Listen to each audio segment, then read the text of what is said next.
Samantala, malaki po ang responsibilidad ng pamahalaan sa pangangalaga ng mahalagang impormasyon ng isang individual. Sa kabilanan ay may ilan pa rin pong nakukuhana ng personal nilang detalye na hindi nila nalalaman.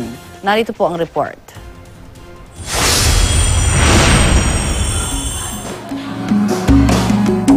Nang mag-apply bilang public school teacher si Albert Matira, tiwala siyang pangangalagaan ng gobyerno ang lahat ng personal na impormasyong kanyang ibinahagi para matanggap sa trabaho.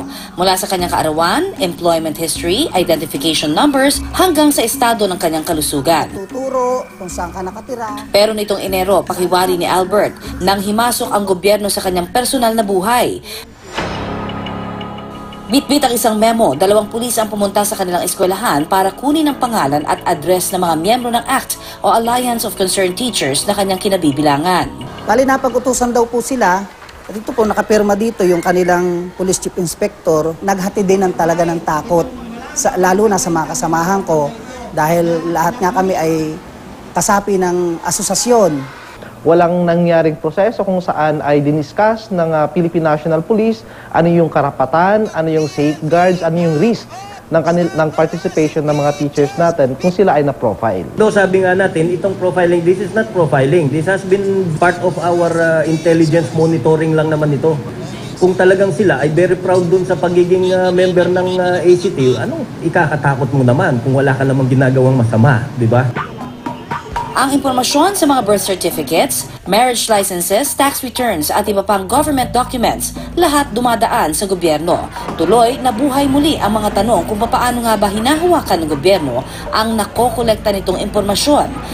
Para sa ilang privacy advocates, malinaw ang mga probisyon ng Data Privacy Act para protektahan ang karapatan ng mga Pilipino. Ang siste, nasa gobyerno na raw kung paano ito ipatutupad ng maayos. Sapat siya as bilang isang batas, bilang isang data protection law, pag itatabi natin siya sa, I think, 124 data protection laws na all over the world. I think there's still a need for greater awareness across the government in terms of how is our data actually protected, not only at the national government level but also at the local government. Sa ilalim ng Data Privacy Act, responsibilidad ng tagapamuno ng mga ahensya ng gobyerno na pangalagaan ang mga sensitibong impormasyong hawak nila. Yan po yung dapat maalala, maisaisip ng lahat ng nasa gobyerno. Binibigyan ho tayo ng malaking tiwala, but at the same time, malaking responsibilidad dito at pananagutan sa batas.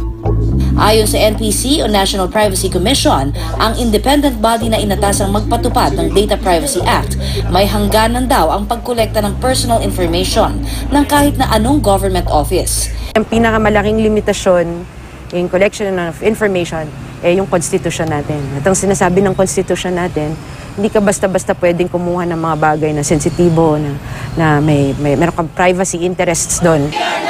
Hindi rin daw sapat na dahilan ang law enforcement para mangolekta ng personal data.